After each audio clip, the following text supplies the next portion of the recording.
Tina ơi, Tina à, Tina dữ quá, Tina gồng người lên.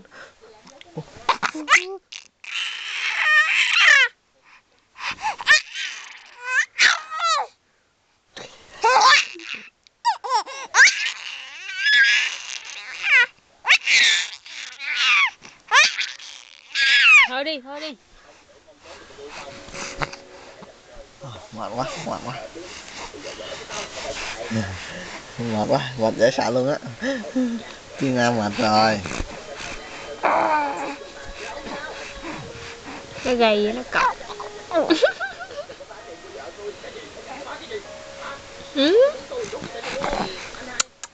Nè nó bụng lên.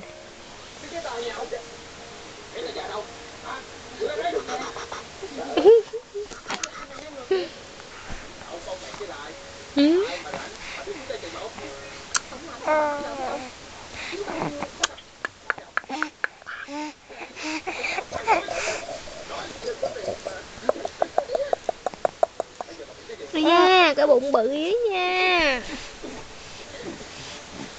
Tóc nè. Thấy không? Thấy nó đạp lên không? Nó mạnh lắm.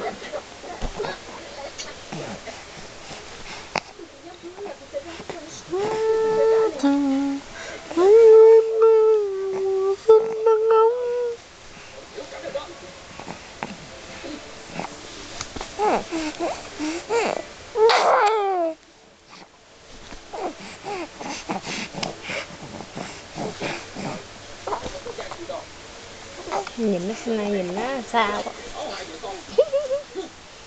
Y như trai. Phải tả nè. Trời ơi, nay nó mạnh á. Cho nó xuống lật đi. Nhìn nó ẩn lên nè.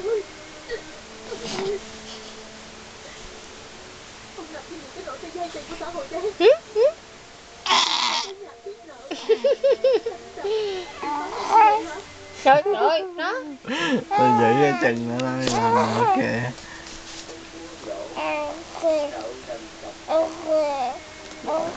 Anh Tri.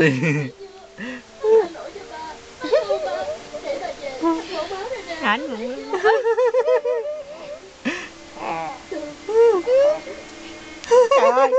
Trời ơi, cái bụng nó như là trái dưa hấu 5 đồng vậy đó. Trái dưa hấu này 4 đồng 99. 4 đồng 99. Bán cho em một trái dưa hấu 4 đồng 99 đi. Bắt không? Trời ơi, muốn sợ. Trái dưa hấu này đẹp quá chị ơi. Bán cho em nha chị. Chứ dưa hấu 4 đồng 99. Wow. Dưa hấu không hột.